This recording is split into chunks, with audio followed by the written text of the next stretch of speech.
नमस्कार, मैं जूली तिवारी हर समय आपके साथ न्यूज चैनल में आपका स्वागत है। तो चलिए नजर डालते हैं आज के कुछ मुख्य समाचारों पर। अंबरनाथ में गायकर प्रीमियर लीग 2025 का धमाका।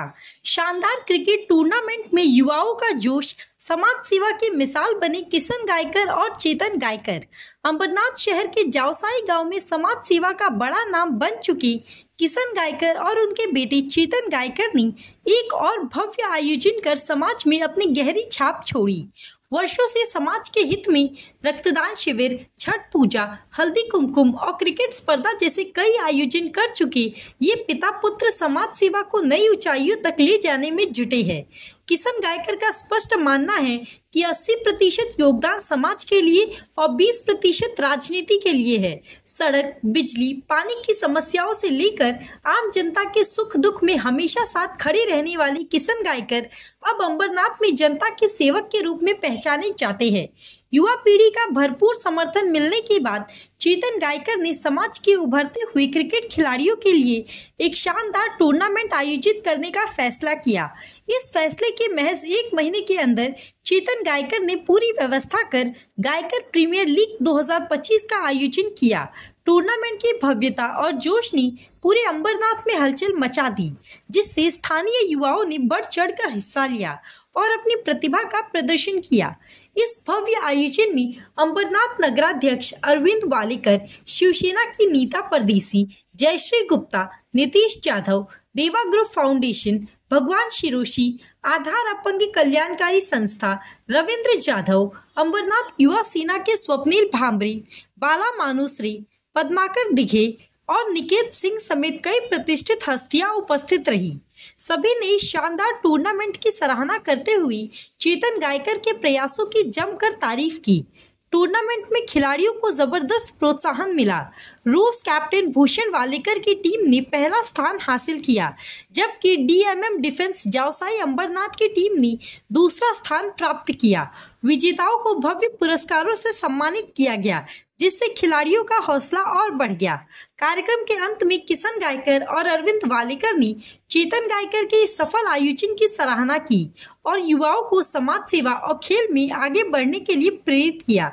चेतन गायकर ने भी सभी शिव सैनिकों और सहयोगियों का आभार व्यक्त करते हुए कहा कि ऐसे आयोजन आगे भी जारी रहेंगे, जिससे समाज और खेल को एक नई दिशा मिल सके। गायकर प्रीमियर लीग 2025 सिर्फ एक टूर्नामेंट नहीं, बल्कि समाज सेवा और युवा शक्ति का प्रतीक बन गया। शहर प्रमुख अरविंदजी वाडेकर यांच्या वाढदिवसाचं औचित्य साधून आम्ही हे अंडरआर्म क्रिकेटच्या सामन्यांचं आयोजन केलं। खरं म्हणजे मला प्रचंड ताप होता 5-6 दिवसापूर्वी, पण त्या अगोदर चेतनने सांगितलं तुमची तब्येत बरोबर नसेल तर मी सगळं बघतो, आणि मी त्याला काही कुठल्याही प्रकारची मदत नाही केली, परंतु सगळा सेटअप त्यांनी उभा केला। अर्थात वारंवार आम्ही सन्माननीय अण्णा साहेबांचा सल्ला घेत होतो की कशा प्रकारे पाहिजे, कसं झालं पाहिजे। निखिलनी चांगल्या प्रकारचा सल्ला दिला। पद्माकर दिघे आमची शहर शाखेची पूर्ण टीम आहे, आणि इथल्या स्थानिक टीमनी, स्थानिक कालच्या 12 टीम होत्या ज्या पूर्ण वार्डातल्या होत्या, त्यांनी गेल्या 2 महिन्यापासून चेतनला सतत सांगत होते का अरे तुझ्याशिवाय कोणी सामने आयोजित करणार नाही।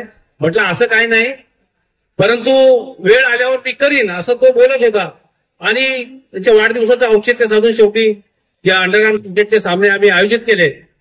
शिवसेना शाखेच्या वतीने, शहर शाखेच्या वतीने आम्ही नेहमीच सांस्कृतिक सामाजिक कार्यक्रम ठेवत असतो, जसं गणपती विसर्जन, त्यानंतर सगळ्यात मोठा माझा एक छठ पूजेचा कार्यक्रम असतो, हळदी कुंकवाचा कार्यक्रम ठेवतो। हे कार्यक्रम आम्ही ठेवत असतो, आणि त्या कार्यक्रमाच्या निमित्ताने खरोखर आम्ही अंबरनाथ शहराच्या एका कोपऱ्याला राहणारी माणसं, एका कोपऱ्याला राहणारा सगळं हा वर्ग आहे। मध्ये ऑर्डर्स फॅक्टरी असल्यामुळे आम्हाला यापूर्वी तर एवढी त्यांची दादागिरी असायची की रस्त्याने सुद्धा जाता येताना ते लोक टोकाचे, परंतु ऑर्डर्स फॅक्टरीमध्ये नोकरी करत असताना भारतीय प्रतिरक्षा मजदूर संघाचा मी एक युनियनचा लीडर झालो, फेडरेशनचा अध्यक्ष झालो, आणि माझे संबंध दिल्ली फेडरेशनचे आले, आणि मग ऑर्डनन्स फॅक्टरीच्या या मॅनेजमेंटला शेवटी आम्ही हलवून काढली. कारण रात्री 11च्या नंतर बंद. अरे पण एखादी डिलिव्हरी पेशंट जर आम्हाला न्यायचं असेल तर मग कशा प्रकारे नेणार. परंतु या सर्व सुविधा आम्ही उपलब्ध केल्या. अर्थात आमच्या बरोबर महिला आघाडीची जयश्री गुप्ताचा नेहमी आम्हाला सपोर्ट मिळतो, सहाय्यता मिळते. ती पण लढवय्यी आहे. लढण्यासाठी मैदानात नेहमीच बरोबर खांद्याला खांद्या लावून उतरत असते. आता 8 मार्चला पण कार्यक्रम आहे महिला दिनाचा आणि त्यावेळेला सुद्धा आम्ही कार्यक्रम ठेवणारच आहोत. तर असे कार्यक्रम आम्ही नेहमी ठेवतो. सन्माननीय अरविंदजी वाळेकर साहेब यांचा मोठा वरद असतो आमच्या डोक्यावर असतो. कारण काही नटद्रष्ट लोक हे नेहमी आमचे बॅनर फाडणं, बॅनर तोडणं हे उपद्व्याप करत असतात. अरे ज्याने आम्ही नगरपालिकेच्या नोकऱ्या लावल्या त्याने आमच्या बॅनरला हात घालावं ही अतिशय एकदम घाणेरडी आणि खूप खूप लांछनास्पद गोष्ट. परंतु ज्याने नगरपालिकेच्या इलेक्शन मध्ये यश प्राप्त केलं असे लोक हे घाणेरडं उपद्व्याप करतात. खूप वाईट गोष्टी आहेत. माझं त्यांना एकच सांगणं आहे की असे प्रकार करण्यापेक्षा तुम्ही काहीतरी सांस्कृतिक आणि सामाजिक कार्यक्रम करा जेणेकरून तुमचं सुद्धा नाव होईल. आमचं सुद्धा या सांस्कृतिक कार्यक्रमांना तुम्हाला सपोर्ट राहील ना. परंतु दुसऱ्याचे बॅनर फाडून तुम्ही कधीही मोठे होणार नाही हे लक्षात घ्या. मी नानांना सुद्धा ही गोष्ट सांगितलं आहे. असाच प्रकार हा झाला आणि बरोबर माझ्या मिसेसने तो प्रकार बघितला. तर कृपा करून बाबांनो जरी विरोधात असला तर विरोधात राहा, परंतु अशा तऱ्हेने खालच्या थराला जाऊ नका एवढी मी कळकळीची त्यांना सुद्धा विनंती करेन. आणि आज तुम्ही सर्व खेळाडूंनी गावकऱ्याच्या मदतीने हा कार्यक्रम यशस्वी केला, यशस्वी होतोय त्याबद्दल मी सर्वांना हार्दिक शुभेच्छा देतो. आणि चेतनला सुद्धा मी शुभेच्छा देईन की त्यांनी 1 महिन्यापासून ही मेहनत त्याच्या आज फळाला आली. धन्यवाद. जय हिंद, जय महाराष्ट्र. जावसाई एक गाव जे आहे हे एक ऑर्डनन्स फॅक्टरी झाली तेव्हा काढून टाकलेलं गाव आहे. ऑर्डनन्स फॅक्टरीमध्ये येत होता म्हणून हे जावसाई गाव अंबरनाथच्या बाहेर त्यांना जागा दिली आणि हे जावसाई गाव अंबरनाथ मधून काढून टाकलं, बाहेर ठेवलं. ते अंबरनाथ पासून इतकं दूर राहिलं की ते अंबरनाथच्या सगळ्या संस्कृतीपासून नेहमी दूर राहिलं. जावसाईच्या माणसाला अंबरनाथ स्टेशनला नगरपालिकेत किंवा इतर काही कामासाठी आजकाल सुखसुविधा झाली म्हणून सगळ्यांना येता येतं.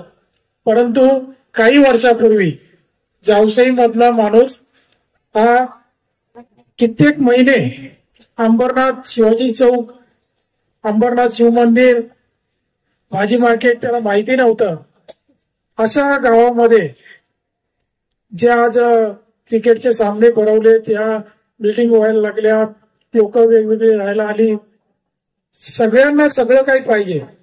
त्यामुळे जी युवा पिढी आहे त्यांना खेळाचे मैदानातले खेळ आणि त्यातल्या त्यात आता क्रिकेटला एवढं महत्व आहे. जगाच्या पाठीवर क्रिकेट खेळलं जातात आणि ते क्रिकेट एक बॉक्स त्याच्यामध्ये जी नवीन पद्धत आली त्याप्रमाणे चेतन गायकर गावातली मुलं, आजूबाजूची राहणाऱ्या मुलांना आणि अंबरनाथ मधील इतर टीम यांना सगळ्यांना एकत्र करून हे क्रिकेटचे सामने इथे भरवते. त्यांना मदत त्यांचे वडील बाळा गायकर हे आमचे ज्येष्ठ शिवसैनिक हे सुद्धा करतात. आणि एका आवडीने गेली अनेक वर्ष विविध कार्यक्रम त्यांच्या माध्यमातून या जावसाई, फुलेनगर, डिफेन्स कॉलनी या परिसरामध्ये खर तर अंबरनाथ पासून दूर असलेला भाग, परंतु इतकी चांगली सुविधा, इतका चांगला खेळ, इतकी चांगली बक्षिसं आणि तुम्ही चांगले खेळाडू इथे अंबरनाथ शहरातून इतर वेगवेगळ्या ठिकाणाहून आले आणि चांगला खेळ एकमेकांसोबत खेळताय. आपल्या खेळामुळं आपली तब्येत, आपलं शरीर चांगलं राहतं आणि त्यामुळे चेतनला मी खूप खूप शुभेच्छा देतो की त्याच्या हातून या परिसरामध्ये अशीच चांगली कामं होत राहोत. त्याला मदत नेहमी त्याचे वडील बाळा गायकर एक करत राहतील. आमची सगळ्या अंबरनाथ शहर शाखेची टीम, अरविंद मालुसरे आलेले, आमच्या जयश्री गुप्ता आलेले आहेत, त्याचबरोबर अपंग सेनेची सगळी मंडळी, नीता परदेशी मॅडम शहर संघटक, त्याचबरोबर पद्माकर दिघे माजी नगरसेवक, हे सगळेजण त्यांना शुभेच्छा देण्याकरता आणि या खेळाडूंचा खेळ बघून त्यांना देखील शुभेच्छा देण्यासाठी इथे आलेले. त्यांचं सगळ्यांचं मनापासून आभार मानतो आणि पुन्हा एकदा सर्व टीमला शुभेच्छा देऊन चेतनला अशीच मदत करत राहावी बाळा गायकर यांनी आणि त्याला भविष्यामध्ये या परिसरामध्ये येणाऱ्या निवडणुका, नगरपालिकेच्या निवडणुकांमध्ये तुम्ही सगळ्या यंग पोरांनी, या गावकऱ्यांनी त्यांना मदत करावी याच शुभेच्छा देतो. धन्यवाद. जय हिंद, जय महाराष्ट्र. तो आज के लिए बस इतना ही. कल फिर मिलेंगे इसी समय इसी चैनल पर. तब तक के लिए मुझे दीजिए इजाजत. धन्यवाद.